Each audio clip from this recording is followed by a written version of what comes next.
E aí, gente, tudo bem? Isso aqui é mais uma videoaula, tá? Para a disciplina de elementos de máquinas. Hoje a gente vai trabalhar o dimensionamento de rolamentos e de chavetas, tá ok? A gente não vai reinventar a roda, né? Rolamento já é algo super bem estabelecido, os catálogos já trazem as dimensões, diâmetro interno, externo, espessura, carga dinâmica que eles suportam, rotações. Né? A nossa função é saber qual rolamento a gente deve estar escolhendo com base nas solicitações que ele vai receber, onde ele vai ficar montado, critério de vida. Tá ok? Bom, e chaveta também é normalizada, tem tipos diferentes. Aqui a gente vai trabalhar com o modelo de chaveta plana, tá? Ainda assim existem modalidades diferentes, né? Do tipo alto e do tipo baixo. E o foco é mostrar como é que a gente pode estar, então, dimensionando chaveta e escolhendo o rolamento conforme uma situação aqui de projeto. Então, para isso, eu vou estar trazendo um exercício que eu retirei de um livro, tá joia? Ele ele trata aqui ó, um motor elétrico, tem uma potência e uma rotação conhecida, que vai ser transmitida aqui para uma polia, né, a polia D1. Essa polia vai estar ligada a uma outra polia através de correia, então, conforme essa polia gira, né, ela vai transmitir esse torque para essa polia de cima, que é a polia D2, que está acoplada ali ao eixo CD, consequentemente vai transmitir também esse torque para a polia que está aqui no meio D1, que está acoplada com uma correia, a polia D3. Tá? Bom, é um exercício grande, então para a gente não ficar aqui 2 horas, a gente vai focar em estar dimensionando os rolamentos que seriam utilizados aqui nessas posições A e B, tá? E a chaveta a ser utilizada aqui entre o eixo AB e essa polia D3, tá ok? Então, bora lá começar. A gente conhece, as rotações estão escritas aqui, mas não está mostrando aqui para a gente as dimensões das polias. Então, esse valor eu vou colocar aqui.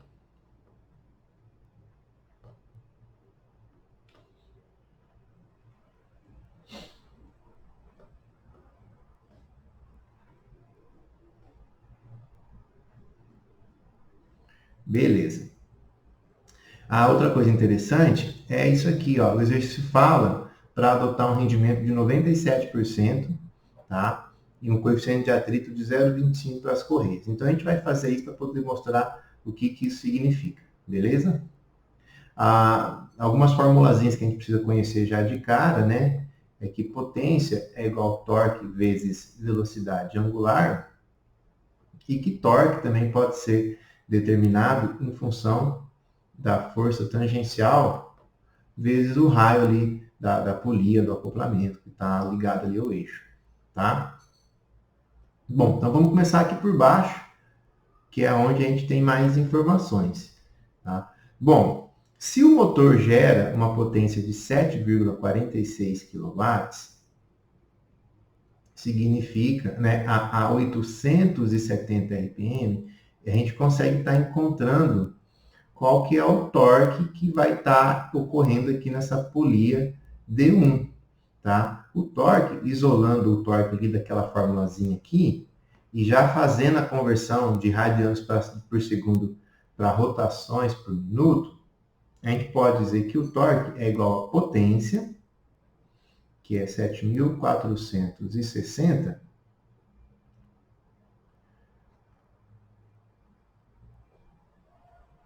esse 60 por 2π é para fazer a conversão, tá? E 870 é as rotações por minuto. Isso aqui vai dar 81,9 Newton metro, beleza? Bom, esse torque ele vai ser transmitido, né, para a polia de cima.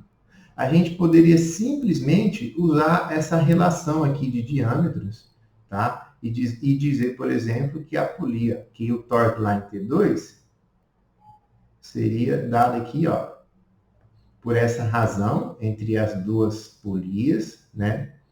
vezes o torque. E a gente não pode esquecer agora que a gente precisa multiplicar esse coeficiente aqui de rendimento de 0,97. Essa continha aqui vai dar 95,3 Nm. Uma outra maneira de fazer seria através da força tangencial, já que a força tangencial que existe aqui em D1 é a mesma que vai existir em D2. O que é a força tangencial, pessoal? A força tangencial é a força que está fazendo justamente, né, essa polia girar, tá ok? Existe um lado da correia que tem mais força que a outra. Aí é justamente essa diferença que faz a correia estar girando. Afinal de contas, se eu tivesse tensões iguais aqui, ó, dos dois lados, a correia já está parada, tá? Então, a força tangencial é justamente essa força, né, tangente aqui, né, a face ali da polia, tá? E essa força que sai da polia D1 é a mesma que vai estar agindo lá na polia D2. Então, eu posso dizer, né, que se eu conheço a dimensão da polia D2, certo? E a força tangencial da polia D2, eu encontro o torque. Olha só, torque em 2 é igual à força tangencial.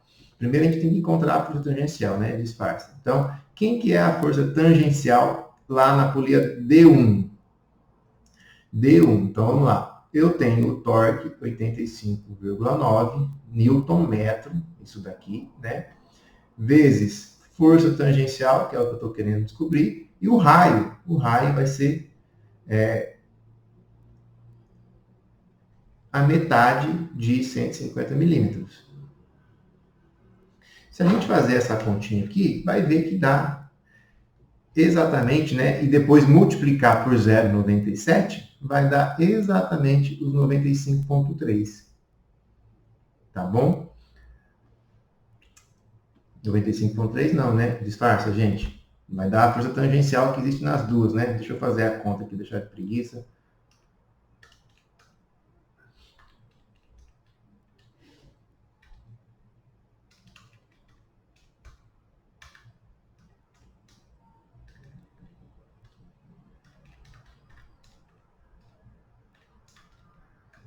R$ 1.092 newtons.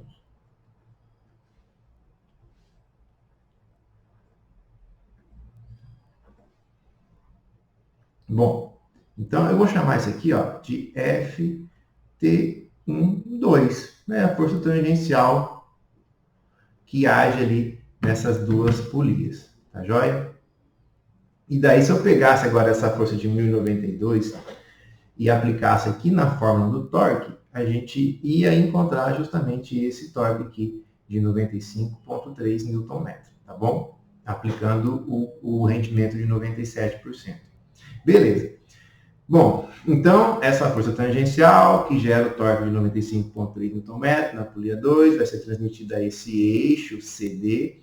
Então, essa polia aqui, ó, que tem a mesma dimensão da polia que está acoplada ao motor, vai estar girando a 750 RPM com o torque de 95,3. Afinal de contas, né, eu não tenho nenhuma perda de torque aqui. Estou trabalhando com a hipótese de que o eixo está girando perfeitamente ali no rolamento, né?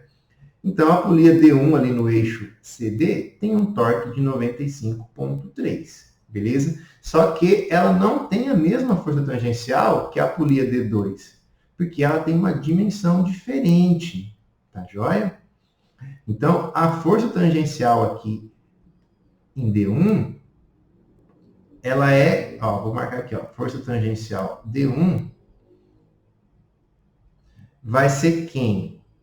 Vai ser o torque dividido pelo raio dela. O torque é 95,3. E o raio é a metade de 0,150.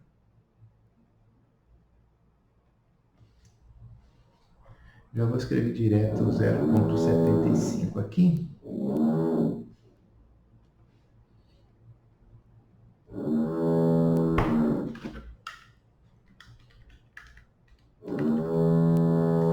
Isso vai dar 1.270,67.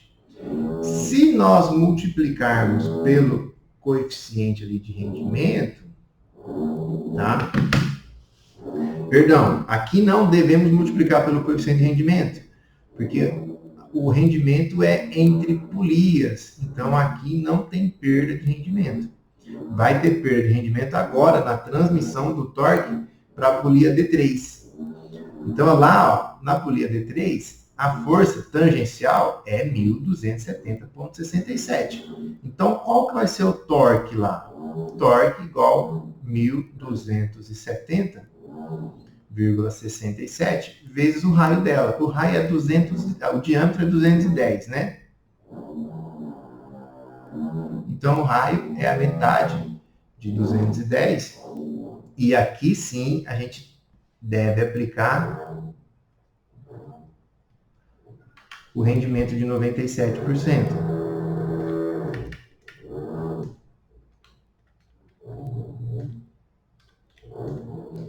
E a gente chega num torque de 129,4 Nm. Beleza?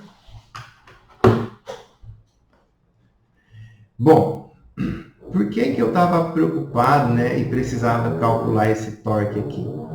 Para justamente descobrir agora, eu precisava calcular a força tangencial que vai existir na chaveta e também preciso saber qual que é a força que vai estar causando a carga radial do nosso rolamento. Ó, eu vou apagar aqui um pouco para mostrar para vocês o que está acontecendo aqui. Essa polia, né, esse eixo, a polia está tensionada, né? Então ela está puxando, as correias estão tensionadas, então ela está meio que puxando essa polia para baixo. Então ela age como uma força de flexão aqui. Tá? Então o que esse eixo enxerga, a hora que a gente faz lá o nosso diagrama de esforços, é uma força, uma carga, né, concentrada aqui nessa posição. E daí, consequentemente, né, os rolamentos são os apoios, eles vão fazer as reações. E é justamente essa reação que é a carga agente nesse rolamento. Nesse caso aqui, apenas cargas radiais, tá bom? Bom, vamos começar pelo rolamento, depois a gente faz a parte da chaveta. Então, vamos imaginar o seguinte. Já vimos que a força tangencial ali na polia D3 é 1270,67. Mas essa força tangencial não é a força de flexão que está agindo na polia. Afinal de contas, a força tangencial ela é a diferença entre as tensões ali nas correias. Né? É ela que faz a polia estar girando. Tá ok? A força que a gente quer encontrar é a força de flexão. Então, o raciocínio vai ser o seguinte, ó. A força... Se a gente partir do... Vou desenhar aqui, vai ficar bem mais fácil de entender. Polia D1. Vou desenhar aqui agora a polia D3, que é levemente maior. Tá joia?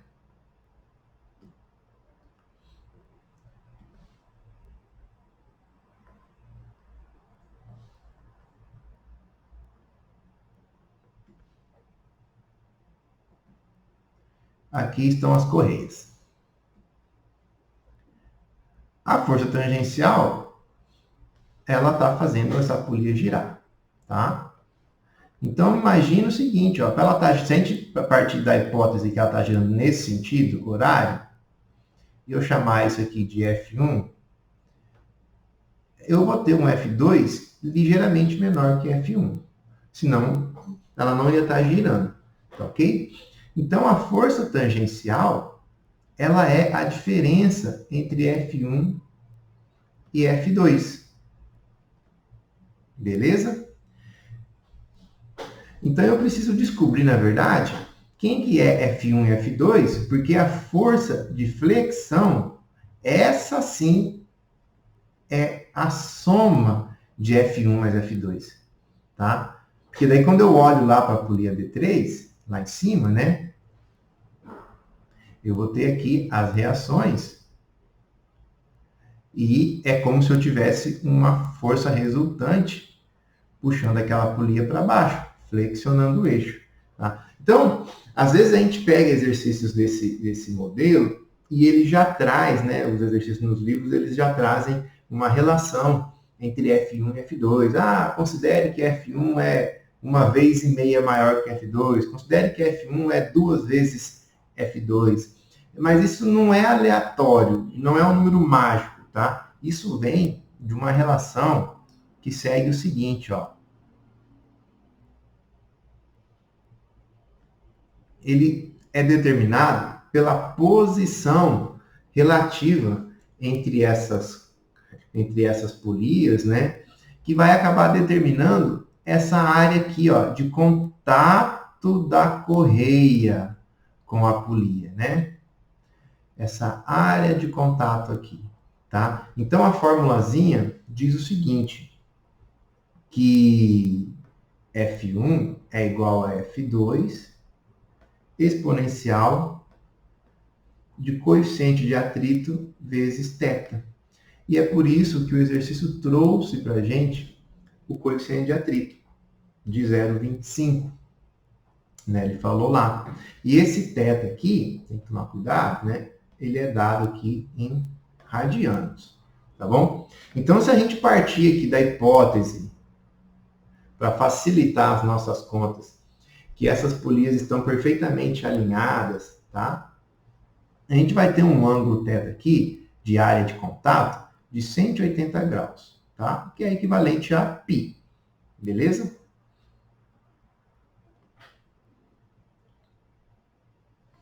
E aí eu vou jogar isso lá na formulazinha, né? Ele tinha já falado para mim que o coeficiente de atrito ali era de 0,25, tá?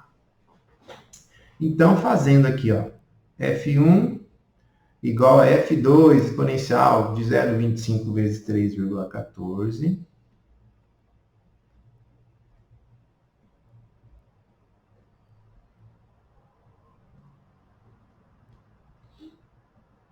A gente vai chegar na seguinte relação, que F1 é igual a 2,19 F2, tá?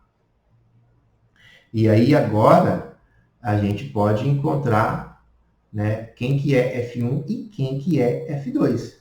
Olha só, afinal de contas, eu sei a força tangencial. A força tangencial é 1.270, eu vou arredondar aqui, ó, 0,7, igual a F1 menos F2.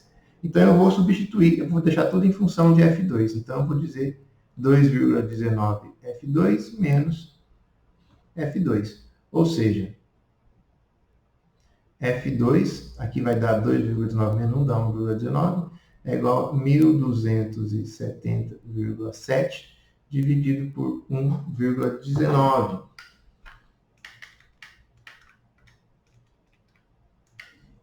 O que dá 1.067,8 Newton. Esse é o valor de F2, tá? Então, o valor de F1 é só agora fazer aqui, né, a conversão de volta, tá? Então, F1 vai ser igual a 2,19 vezes 1.067, que dá 2.338,5 Newton, tá? E por fim, então, a força flexora vai ser a soma dessas duas forças, tá?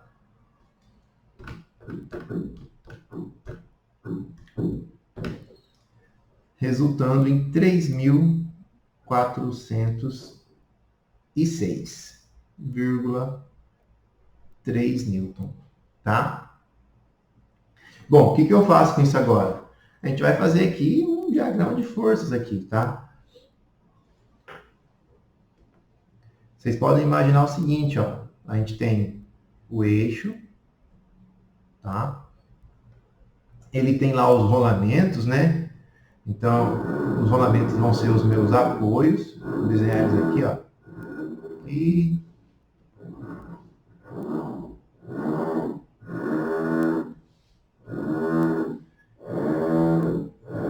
E essa força aqui de 3.406,3 agindo ali, tá? Reação aqui em AY, reação aqui em BY. Bom, por simetria, né, o exercício aqui, ó, ele traz pra gente as dimensões, né? Então a polia está bem no meio aqui dos apoios, tá? Por simetria, eu ia fazer um somatório aqui das forças em Y, né? Mas aqui está tão simplesinho que a gente nem precisa. Por simetria, dá para saber que a reação de um lado tem que ser exatamente igual a de outro, tá? Então, a reação aqui em A é exatamente igual a em B, que é exatamente igual a metade ali, né, para cada um, 1.703 newtons, tá?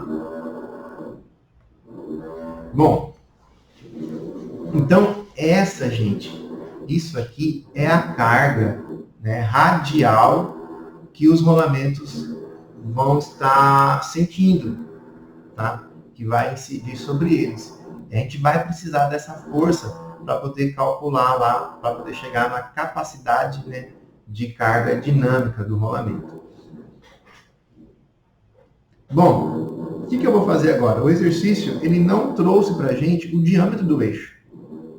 E o rolamento, eu preciso saber o diâmetro do eixo. Então, a gente vai ter que encontrar o diâmetro do eixo. Eu já ensinei a fazer dimensionamento do eixo numa outra videoaula. Então, eu vou fazer bem rapidinho aqui, tá? E lá eu explico, né? A gente precisa do momento alternado e do torque médio que está acontecendo aqui, tá? Então, esse momento alternado aqui, ó, como é que eu calculo ele? Eu vou fazer, é bem fácil, né? Eu faria, primeiramente, né? Eu faria aqui o diagrama do esforço cortante, certo? Esse diagrama aqui, ele ia dar um diagrama bem simples, né? Ele ia vir uma linha reta aqui, ó, até a carga. Depois a gente tem a carga, ele ia descer aqui para baixo, ele ia vir até aqui a próxima reação, beleza? Bom, qual que é o valor dessa aqui? 1.703,15, né? E o do momento fletor? Como é uma situação muito simples, eu ensino para os meus alunos fazer o método das áreas. Tá? O método das áreas, a gente pega essa área aqui, ó, 1.703,15, vezes o comprimento lá, que era 150 milímetros, vai dar 255.473,6 newton por milímetro. Tá? Esse aqui é o momento máximo. E o torque? O torque a gente já tem lá, né? A gente calculou um pouco mais acima aqui, ó, um total de 129,4 Nm. Bom, então, de posse dessas informações, a gente pode utilizar vários métodos, tá? Então, utilizando, por exemplo, o método da ASME, eu já vou trazer aqui uma planilhinha para a gente, que leva em consideração essa fórmula aqui, tá? O diâmetro é igual a 32 vezes o coeficiente de segurança, dividido por π. KF são concentrador de tensão, MA é o momento alternado, SN é o limite de resistência à fadiga, sigma E é o limite de escoamento e TM é o torque médio, tá? Então, a gente precisa só preencher aqui rapidamente. Eu vou fazer uma suposição aqui, ó, de concentrador de tensão igual a 1.3. Afinal de contas, a gente está com chaveta ali, tá? Confiabilidade, eu vou usar uma confiabilidade de 99%. Beleza? Momento alternado. O nosso momento foi, já até esqueci, deixa eu voltar aqui, 255.473, 255.473, e o torque médio 129,4. Bom, mais alguma coisa? Aí vem as propriedades do material. Eu vou colocar aqui que esse é um aço, 500 megapascal aqui de tensão de escoamento, tensão de ruptura 700. Bom, e aí aqui embaixo, para quem não sabe, né, são as correções, tá bom? Em função do tamanho, acabamento superficial, confiabilidade, temperatura, esse tipo de coisa. Então a gente cai aqui, ó, num diâmetro, beleza? Se eu reduzir um pouco aqui a confiabilidade, ou mudar aqui o acabamento, vai mudar lá o valor, tá ok?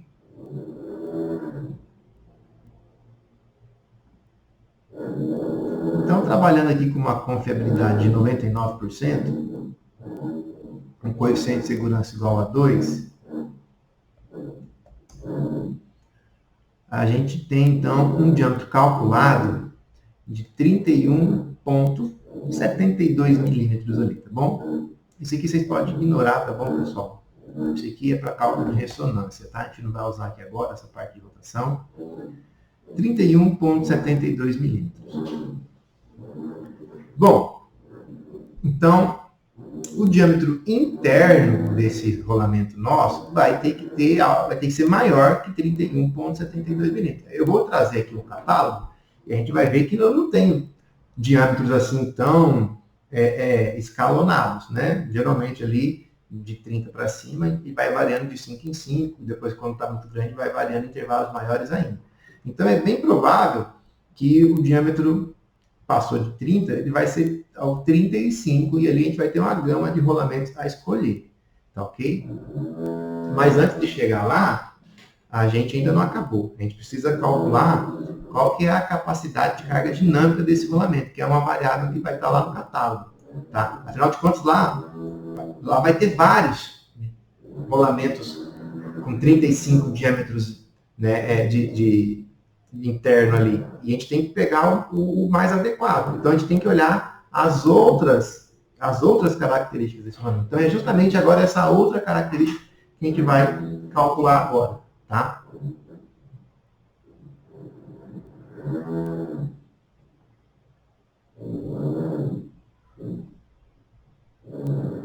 Então eu vou anotar aqui, ó, que o rolamento deu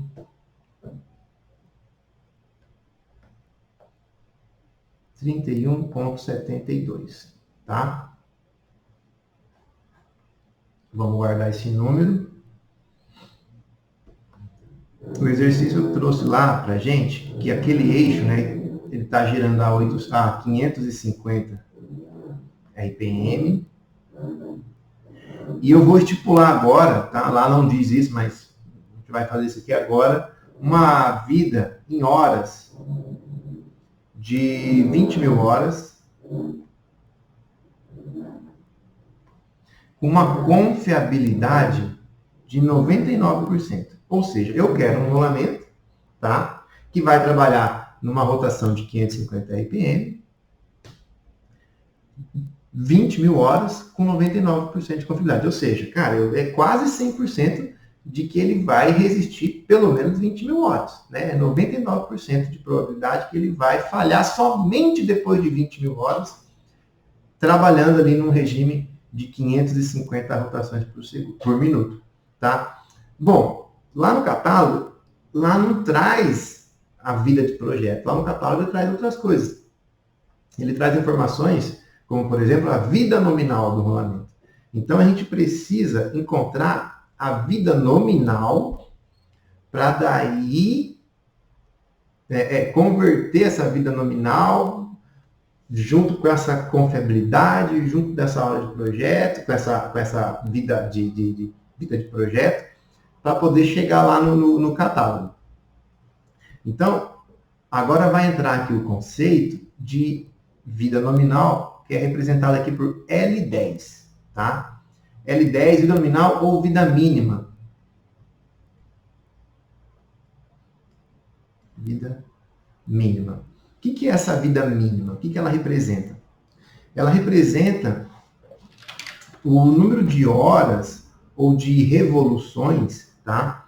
A uma determinada velocidade constante, onde 90% de um grupo de rolamentos, eles completaram ou então excederam, né, até ocorrer a falha. Eu vou explicar isso graficamente.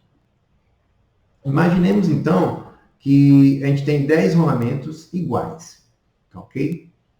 E aí a gente colocou esses rolamentos para rodar do mesmo regime, mesma rotação, tal. Eles começaram a trabalhar ali. E depois de uma determinada horas rodando, ou de uma determinada revoluções, o primeiro apresentou uma falha.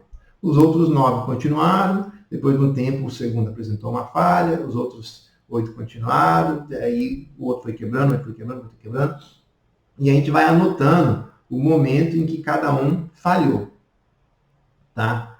Então, isso aqui é um dado estatístico, tá joia? Então, a vida mínima, ela representa, como a gente pode ver aqui nesse gráfico, um momento, né, que garante ali 90% de confiabilidade, né, de que esses rolamentos vão durar pelo menos aquele tanto de horas, tá? Ou número de revoluções. Então, isso é a vida mínima de um rolamento. Quando a gente vai lá pegar no catálogo, a gente vai pegar lá, eu quero lá tá os nomes, né? Mas da onde que vem tantas diferenças da nomenclatura? Além do tipo, esse tipo de coisa, eles vão estar se referenciando ao diâmetro do rolamento interno, ao diâmetro externo, à espessura, à capacidade de carga do rolamento, né? E muitas vezes a vida nominal desse rolamento, tá? Então, como é que a gente vai determinar qual que é o rolamento que a gente precisa escolher lá no catálogo com apenas essas informações aqui, ó? Diâmetro interno 31,7, rotações 550, 20 mil horas, 99% de confiabilidade. Bom, esse gráfico ele é característico da distribuição de Weibull. Então, trabalhando aqui a equação de confiabilidade,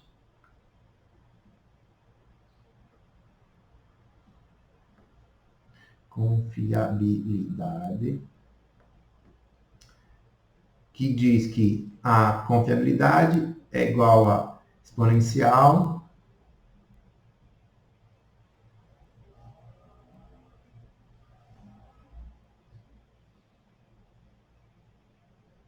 L. Esse L aqui, gente, é a vida do rolamento, tá? Em horas, tipo aqueles 20 mil lá, né? Poderia ser em revoluções. L10 é a vida nominal ou vida mínima. E o M e o B, que é esse expoente aqui e essa constante, elas são constantes, tá? Então, o vídeo não é focado para isso, dá para demonstrar, mas eu já vou trazer direto o valor dessas constantes aqui para essa equação de confiabilidade, beleza? Então, se a gente aplicar lá o que a gente tem, 99% de confiabilidade.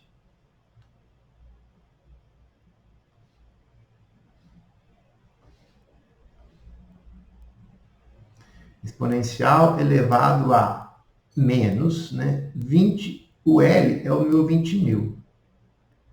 6,84. Olha só, a variável aqui que eu estou procurando vai ser justamente a vida nominal do rolamento. Resolvendo isso daqui,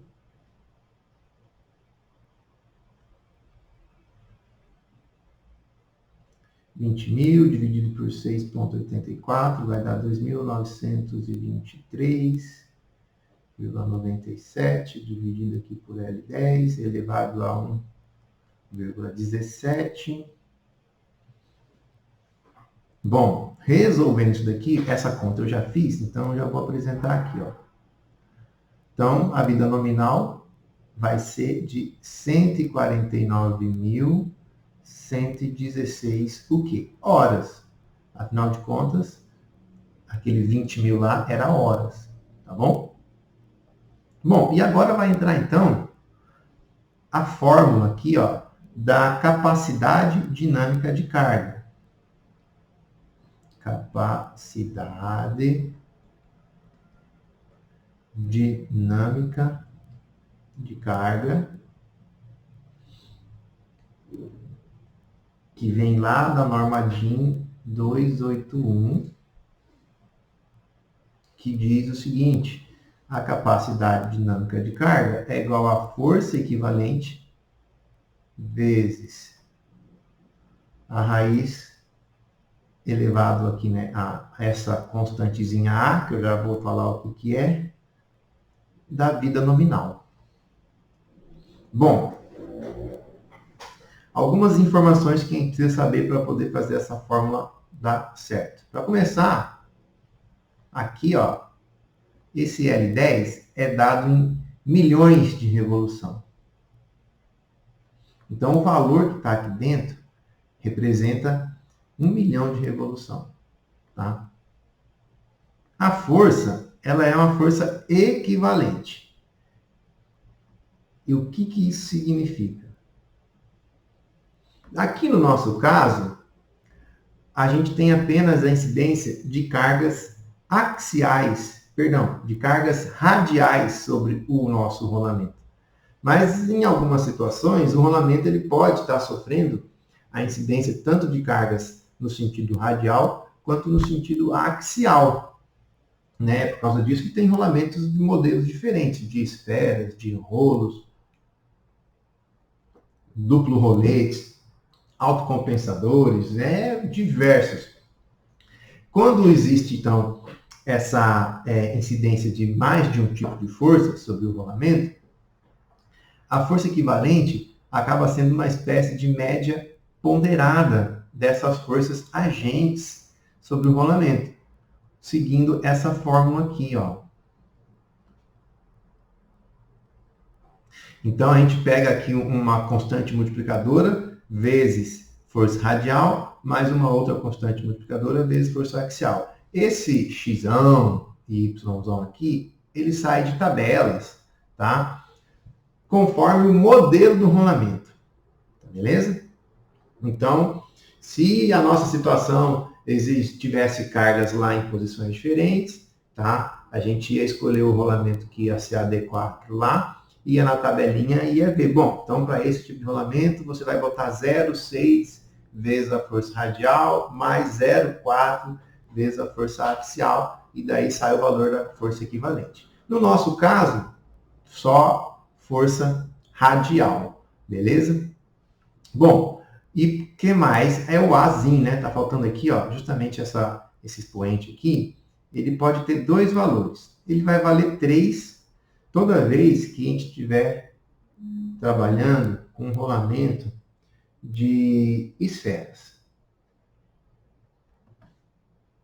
E 3,33 para os demais.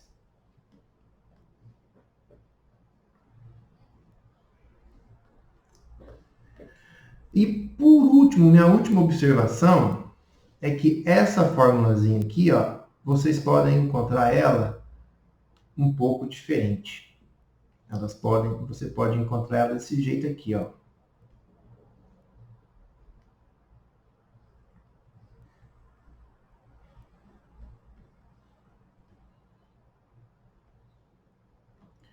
Por quê?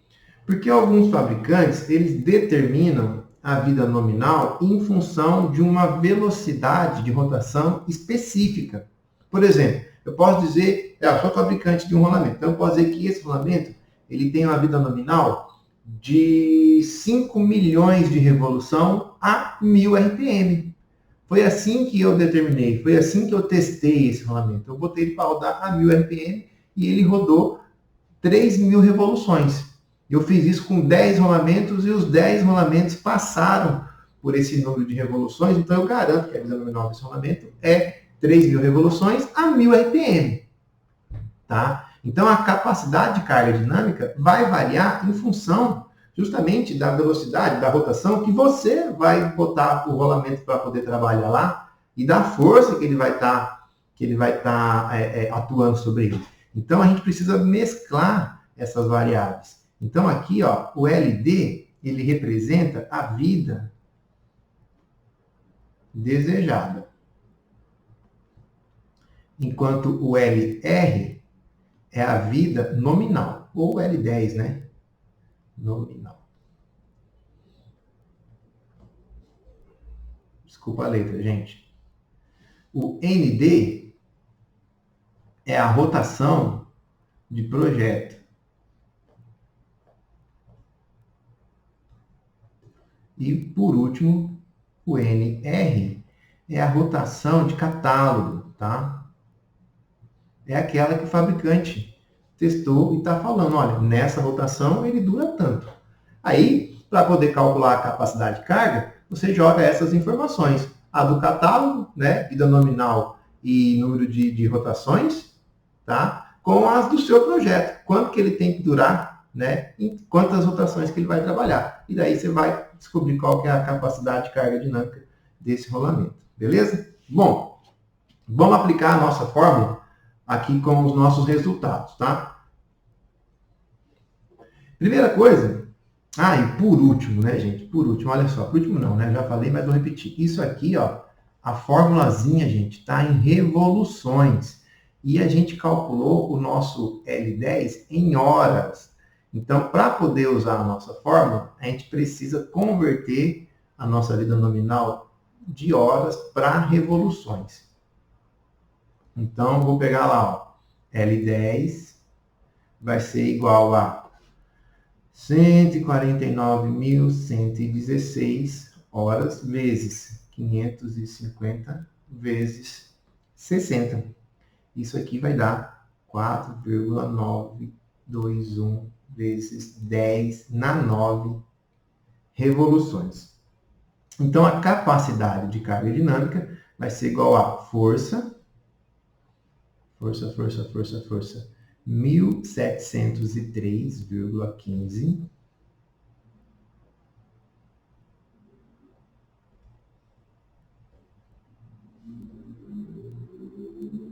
eu vou trabalhar com um mancal de rolamento de esferas, tá? E agora o detalhe, ó, o que eu falei antes? Que aqui dentro eu já tenho um número que equivale a 10 nas 6 revoluções. Então, eu vou descontar, tá? Eu tinha um 10 na 9, mas aqui dentro eu já tinha incluído um 10 na 6, então vai ficar aqui um 10 na 3. Beleza? Vou fazer essa conta aqui.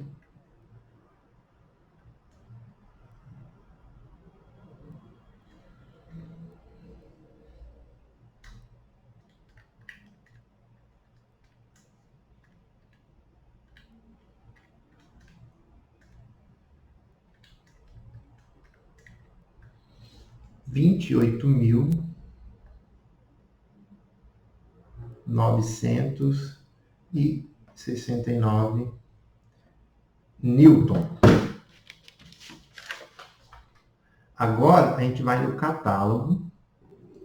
Ó, aqui é um catálogo da SKF, beleza? É bem grande, ó, tem 1.382 páginas. Então eu estou aqui justamente na parte que fala sobre rolamentos rígidos de uma carreira de esferas, tá?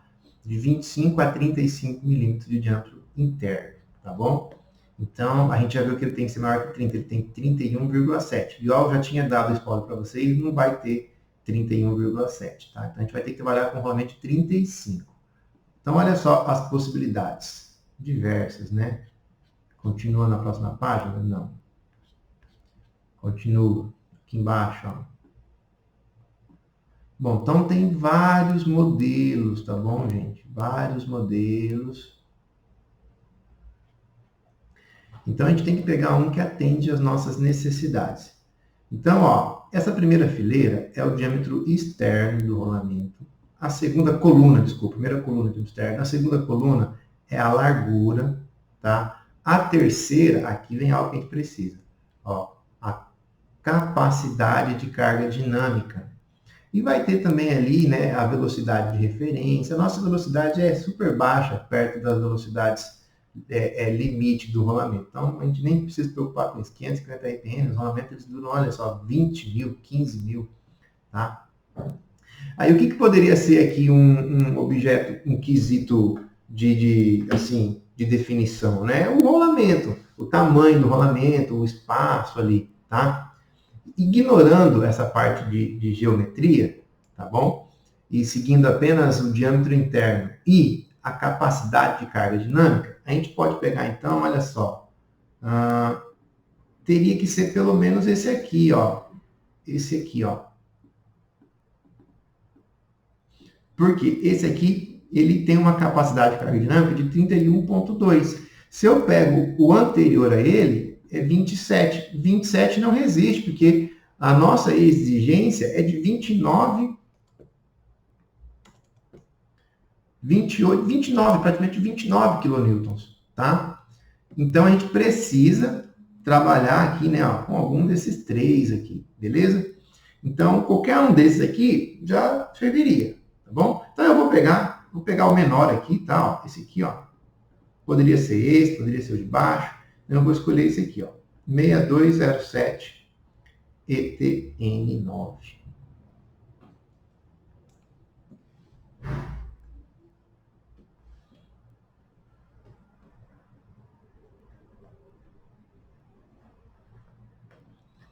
E tá aí, então, né, dimensionado o rolamento. Como eu adiantei, a gente não está reinventando o rolamento, tá? A gente só define ali, né, algumas variáveis para saber qual o rolamento ideal, correto a ser escolhido lá, tá bom? Agora vamos falar da parte de chavetas.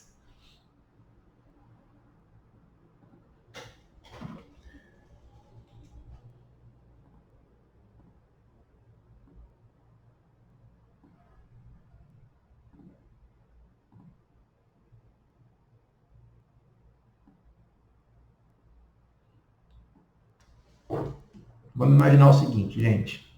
A nossa chavetinha vai estar aqui, ó, tá? Ela vai ser uma chaveta plana, tá?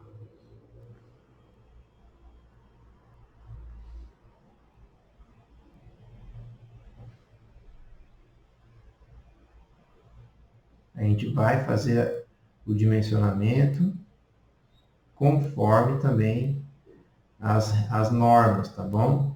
Não estou inventando nada aqui, gente.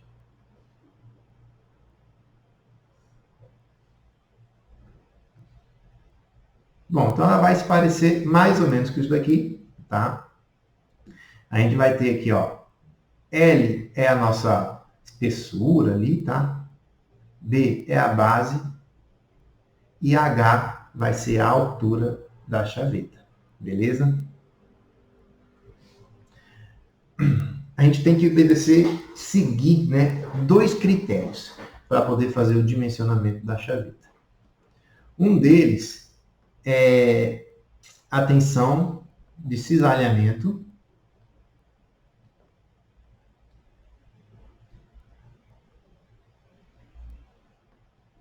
e a outra é a tensão de compressão. Então, começando aqui pela tensão de cisalhamento,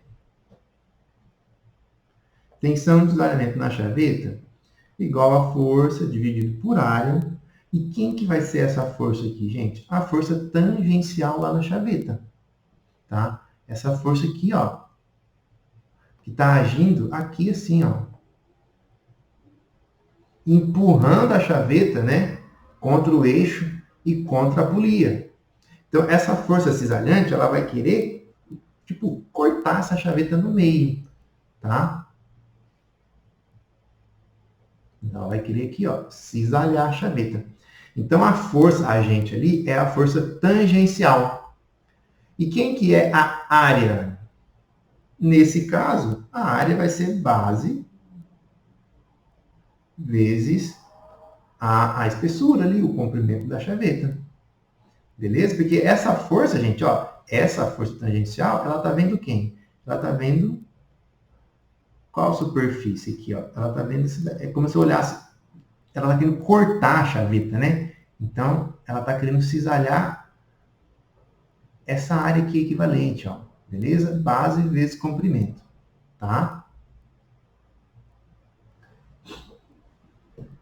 Bom, continuando, a gente tem que obedecer a alguns critérios, tá? Então, essa força tangencial dividido pela área, que é base vezes o comprimento, ela tem que ser menor ou igual à tensão admissível de cisalhamento, tá? E essa tensão admissível, a gente pode, ela é a tensão, né, de escoamento ao cisalhamento, e a gente pode aplicar aqui um coeficiente de segurança, beleza?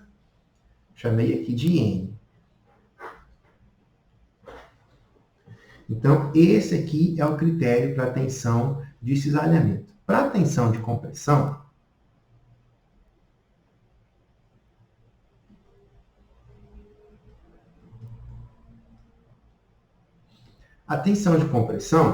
ela vai querer esmagar a chaveta contra a superfície aqui do lado, né? Então, a força tangencial está empurrando a chaveta. E a área que vai ser esmagada, né, é essa área aqui, ó. Tipo, só que no outro lado, né? Então, quem que é agora a força que age ali? É a força tangencial também. Só que agora a área muda, tá? Então, agora aqui, ó, a tensão de compressão, igual força dividido por área, vai ser equivalente, então, à força tangencial dividido por comprimento vezes a altura dividido por 2. Por que dividido por 2? Porque metade da chaveta está pegando no material e metade da chaveta está pega na polia e a outra metade pega no eixo. Tá? Então, por exemplo, se o eixo está causando o giro, né? Ela está girando junto com o eixo, então ela vai ser esmagada contra a parede ali, né? Do eixo, beleza? E daí a gente vai ter que fazer a análise, tanto levando em consideração o material da chaveta, né, do eixo e da polia nesse caso, certo? Se a gente considera que tanto a chaveta quanto o eixo são do mesmo material, então a análise de compressão para o aço, né, vai ser uma só, porque assim como a mesma tensão que a chaveta sente, o eixo também sente. Mas se o acoplamento é de um material diferente, a gente tem que fazer a análise também desse material. Já vou chegar lá e vocês vão entender o que eu estou falando, tá? Então vamos fazer aqui as contas para poder mostrar. Enfim, só para terminar isso aqui, então isso daqui, ele tem que ser menor ou igual à nossa tensão admissível, que é quem? A tensão de escoamento dividido por um coeficiente de segurança. E, gente, sempre devemos utilizar um coeficiente de segurança, tá bom?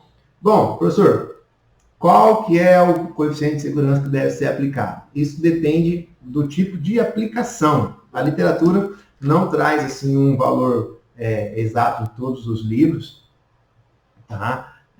O que a gente consegue encontrar mais facilmente é coisas assim, ó, uma recomendação de 1,5 para quando nós temos solicitações estáticas. Um coeficiente de segurança de 2,5 para solicitações com choques leves.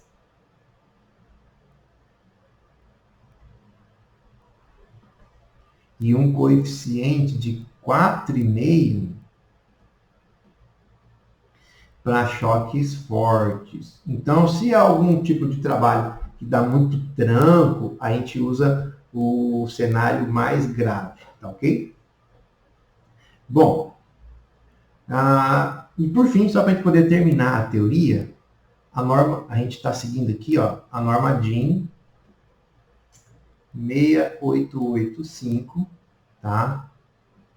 E ela traz para a gente, ela determina que as dimensões das chavetas planas, que é essa que a gente está fazendo, elas podem ter dois perfis, um perfil alto e um perfil baixo, tá? Então elas vão ser chamadas aí do tipo alta ou do tipo baixa. Então daí tem uma tabelinha que eu vou trazer aqui para mostrar na hora que eu for fazer as contas, tá? Então vamos lá. Deixa eu pegar aqui, fazer um recorte e trazer a tabela já. Aqui, ó. Então, essa daqui é uma tabela lá que traz o perfil.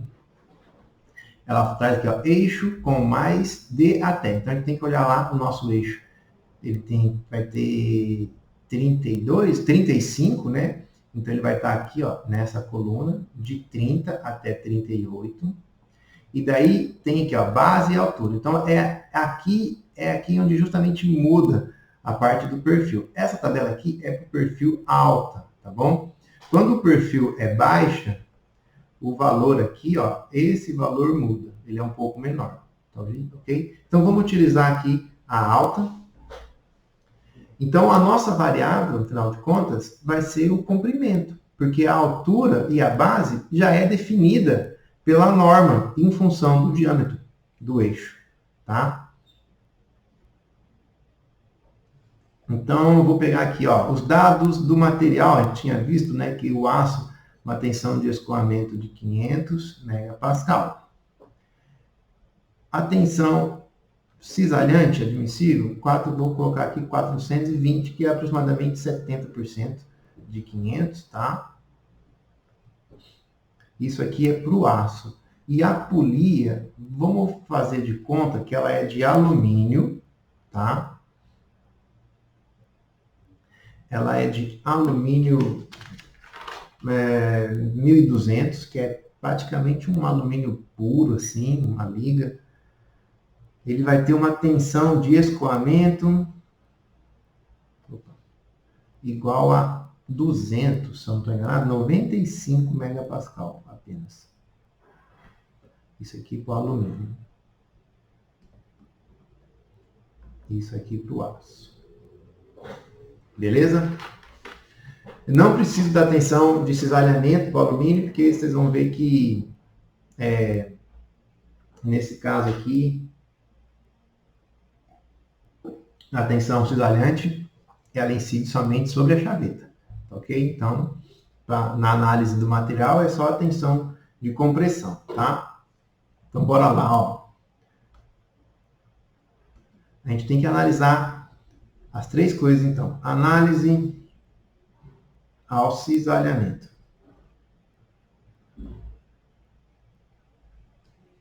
Desculpa a letra. Então, a gente tem que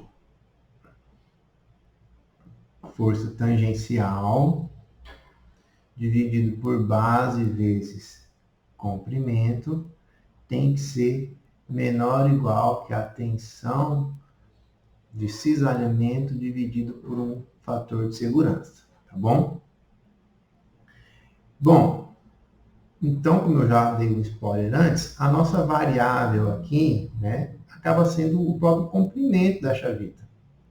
Então, a gente pode dizer que a nossa preocupação é encontrar justamente o valor desse comprimento. Então, ele tem que ser maior ou igual ao, vamos lá, coeficiente de segurança. Aí eu vou trabalhar aqui, ó, com uma situação intermediária, tá bom? Então, eu vou fazer o coeficiente de segurança igual a 2,5 vezes a força tangencial.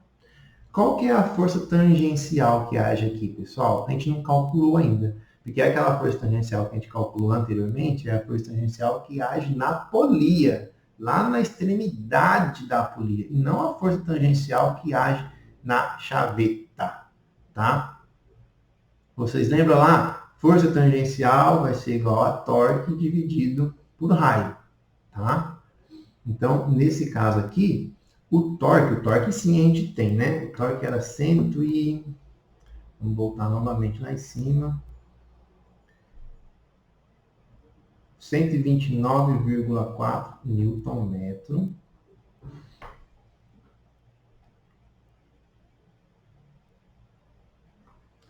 E o raio é o raio do eixo, 35 milímetros dividido por 2.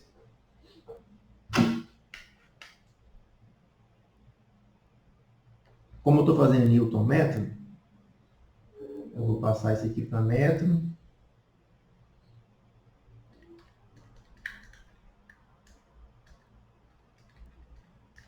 Se eu não errei na conta, força tangencial igual a 7.394,3 newton, tá? 7.394,3. Beleza. Tudo isso daqui dividido por base, que é 8, vezes a tensão cisalhante.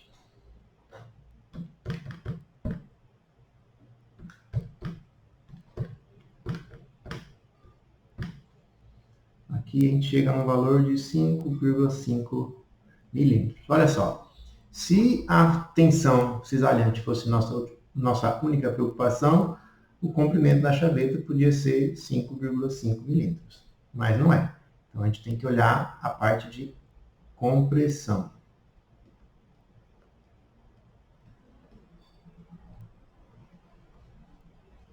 Então a compressão diz o seguinte, que ó, força tangencial dividido por L H sobre 2 tem que ser menor ou igual que a tensão de escoamento dividido pelo coeficiente de segurança. Ou seja, o comprimento da chaveta tem que ser maior ou igual que 2 vezes força tangencial vezes coeficiente de segurança, tensão de escoamento vezes altura.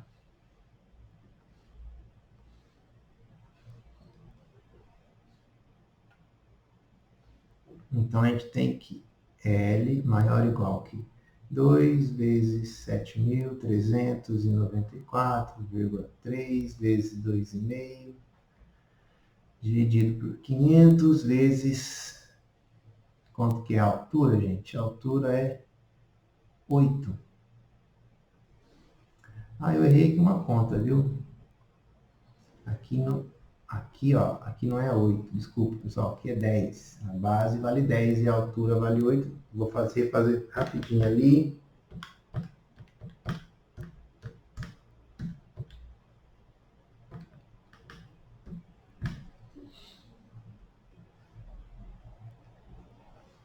O valor correto é 4,4, tá?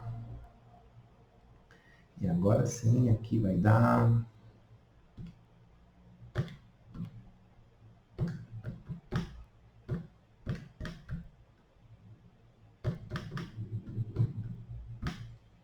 (9,24). Bom, se a polia fosse do mesmo material de aço, estava já definido aqui qual que é o tamanho da chaveta. Teria que ser, né, base e altura conforme a norma e o comprimento 9,24, que é o mais conservador. Afinal de contas, se eu usar um comprimento de 4,4, ela vai falhar por compressão. Mas a polia é de um material bem mais mole, né? Bem mais sujeito à compressão do que o aço. Então a gente vai testar agora, provavelmente vai dar um valor, eu acho que um valor alto, né? E daí provavelmente caberia uma mudança de projeto. Mas eu adoro quando dá um valor assim, fora do padrão, porque isso indica que a gente tem que fazer mudanças, né? Se está tudo certo, também não tem graça. Então, vou usar o mesmo critério, tá bom? Ó, critério de compressão, 2 vezes 7.394 vezes 2,5. Só que agora eu estou analisando o alumínio. E a tensão de escoamento do alumínio é 95 megapascal.